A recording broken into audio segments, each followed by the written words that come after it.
ഈ ഫോട്ടോയിൽ കാണുന്ന അപ്സ കെ റെജി എല്ലാവർക്കും അറിയാവുന്ന ഒരു കാര്യമാണ്. ബസ്സിലുണ്ടെങ്കിൽ തൊട്ടു പിടിച്ചു എന്നുള്ള ആ ഒരു ട്രെൻഡ് തന്നെ ഇപ്പോൾ ഉണ്ടാക്കി വെച്ചത് ഈ ഒരു പെൺകുട്ടിയാണ്.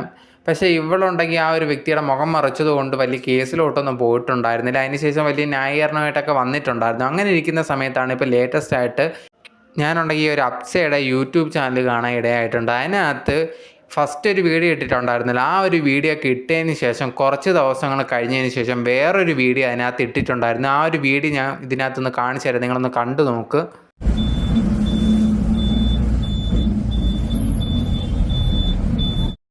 ഇതായിരുന്നു ആ ഒരു യൂട്യൂബിനകത്ത് ഷോർട്സ് ആയിട്ട് ഇട്ടിട്ടുണ്ടായിരുന്നു. എന്നിട്ട് അതിൻ്റെ താഴെ ടൈറ്റിലായിട്ട് കൊടുത്തേക്കുന്നത് നിങ്ങൾ കണ്ടില്ലേ ആ ഒരു കൈ ഞാൻ ക്യാമറ ഓണാക്കിയത് മാറ്റിയത്.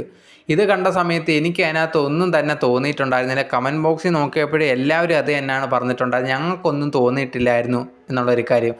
ഇവളുണ്ടെങ്കിൽ ഈ ആദ്യമായിട്ടൊരു വീഡിയോ ഇട്ടതിന് ശേഷം അതിനകത്ത് 5 മില്യൺ വ്യൂസ് ഏതാണ്ട് കിട്ടിയിട്ടുണ്ടായിരുന്നു. അതോടെ പിന്നെ ഉണ്ടെങ്കിൽ ഇതുപോലത്തുള്ള വീഡിയോസ് കാണിച്ച് അതിനു വേണ്ടി കണ്ടൻറ്റ് വൈറലാവാൻ വേണ്ടിയുള്ള ശ്രമമാണ്. ഇവൾ മുഖം കാണിക്കാത്തതുകൊണ്ടാണ്, ആൾക്കാർ മുഖം കാണിച്ച് അതിൽ പ്രശ്നം അവർക്കൊന്നും വരാത്തതുകൊണ്ടാണ് ഇവക്കെതിരെ കേസോ കാര്യങ്ങളൊന്നും വരാത്തത്. ഇത് കണ്ട സമയത്തും എനിക്ക് തോന്നിയ ഒരു കാര്യം, ഇങ്ങനെയൊക്കെയാണോ റീച്ച് ഉണ്ടാക്കുന്നതെന്നുള്ളൊരു കാര്യമാണ്. ഏതോ ഒരു സ്കൂളോ കോളേജ് സ്റ്റുഡൻറ്റ് ഏതാണ്ടാണെന്ന് തോന്നുന്നു യൂണിഫോം കണ്ടിട്ട് ആ ഒരു പയ്യൻ്റെ ജീവിതം തന്നെ തകർന്നതിനോ വല്ല ഫോട്ടോയും കാണിച്ചിരുന്നെങ്കിൽ ആ ഒരു മുഖം എങ്ങാനും കാണിച്ചിരുന്നെങ്കിൽ.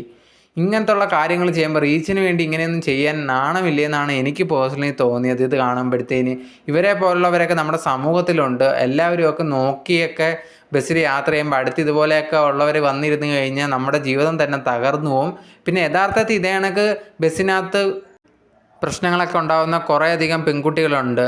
അവരൊക്കെ ഉണ്ടെങ്കിൽ ഇതുപോലത്തുള്ള ഇനി സിറ്റുവേഷൻ വരുമ്പോൾ പ്രതികരിക്കാൻ തന്നെ ഒന്ന് മടിക്കും. കാരണം എന്ന് പറഞ്ഞു കഴിഞ്ഞാൽ ആൾക്കാർ ഇത് ഫേക്കാണ് എന്ന് പറയുമോ എന്നുള്ള പേടിച്ച്. എന്തായാലും ഇവരെ പോലുള്ളവർക്ക് അങ്ങനത്തെ ഉള്ള പെൺകുട്ടിയേക്കാണ് ഇപ്പോൾ പ്രശ്നം ഉണ്ടായേക്കുന്നത്. എന്തായാലും ഇതുപോലത്തുള്ളവരൊക്കെ ഈ കണ്ടൻറ്റിന് വേണ്ടി എന്തിനാണ് ഇങ്ങനെയൊക്കെ ചെയ്യുന്നതെന്നാണ് എനിക്ക് മനസ്സിലാവാത്തത്.